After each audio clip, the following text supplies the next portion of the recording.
2 లక్షల పైచిలకు అవుట్సోర్సింగ్ ఉద్యోగులు 20 ఏళ్ళుగా 25 నెలలుగా అనేక డిపార్ట్మెంట్లో సర్వీస్ అందిస్తున్నారు. వాళ్ళు అనేక సంవత్సరాలుగా 4 డిమాండ్లు చేస్తున్నారు. డిమాండ్గా కోరికలు, వాళ్ళు న్యాయమైన కోరికలు. ఒకటి, ఈపీఎఫ్ లేదు, పిఎఫ్ లేదు. 2, వాళ్ళకి ఏజెన్సీ సిస్టమ్ కాకుండా ప్రభుత్వ పరంగానే ఒక ఏజెన్సీ క్రియేట్ చేసి ఎవ్రీ మంత్ పర్మనెంట్ ఉద్యోగులకు ఎట్లయితే జీతభత్యాలు చెల్లిస్తుంటారో వాళ్ళకు కూడా అట్లా ఇవ్వాలని చెప్పి కోరుతున్నారు. కొన్ని డిపార్ట్మెంట్లలో గ్రాంట్ వస్తే తప్ప 6 నెలలకోసారో ఏడాదికోసారో గ్రాంట్ వస్తే తప్ప జీతాలు ఇవ్వని పరిస్థితి. వాళ్ళు చిన్న ఉద్యోగులు, పిల్లల ఫీజులు కట్టుకోవాలి, ఇళ్ళ కిరాయిలు కట్టుకోవాలి, పాల బిల్లు కట్టుకోవాలి, కరెంటు బిల్లు కట్టుకోవాలి. ఇప్పటిదాకా వాళ్ళ బాధ చూస్తే హృదయ విదారకంగా ఉంది.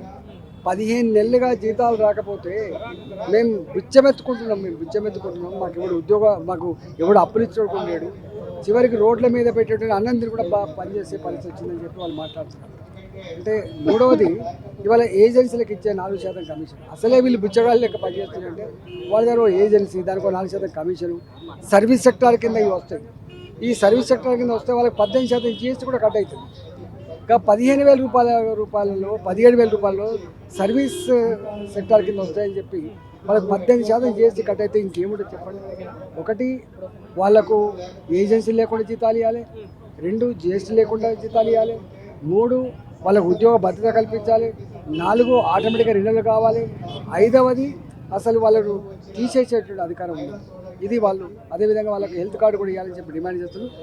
వీళ్ళు చేసే డిమాండ్లు న్యాయబద్ధమైన. లక్షల మంది అలా అనేక డిపార్ట్మెంట్లు అవుట్సోర్సింగ్ ఉద్యోగులు చేసేటువంటి శ్రమనే వాళ్ళు నడుస్తూ ఉంది. అయితే ప్రధానంగా రాష్ట్రంలో ఉన్నటువంటి అవుట్సోర్సింగ్ కాంట్రాక్ట్లో వేరు సమస్యలు ఉన్నప్పటికీ కంప్లీట్గా రిమూవల్ చేసే వారిపైన ఈ ప్రభుత్వం మీద మీరు కసరత్తు చేయబోతున్నారా? వారికి అండదండగా ఏమైనా ఉండబోతున్నారా? 100% ఈ అవుట్సోర్సింగ్ ఉద్యోగులు 20 ఏళ్ళ తర్వాత 25 ఏళ్ళ తర్వాత ఏదో తీసేస్తుందో వాళ్ళ ఉద్యోగాలు రిమూవ్ చేయొద్దని చెప్పి తప్పకుండా మేము వాళ్ళకి సంఘీభావం ఉంటాం. ఇవాళ అవుట్సోర్సింగ్ ఉద్యోగులుగా ఇన్ని సంవత్సరాలు ఏదో సర్వీస్ అందిస్తుందో వాళ్ళకు వివిధ రూపాల్లో తీసుకోవాలి. కానీ సిద్ధాంతంగా తీసేస్తే రోడ్ల మీద పడేటువంటి ఆస్కారం ఉంటుంది. కుటుంబాలు సూసైడ్ చేసుకునే పరిస్థితి.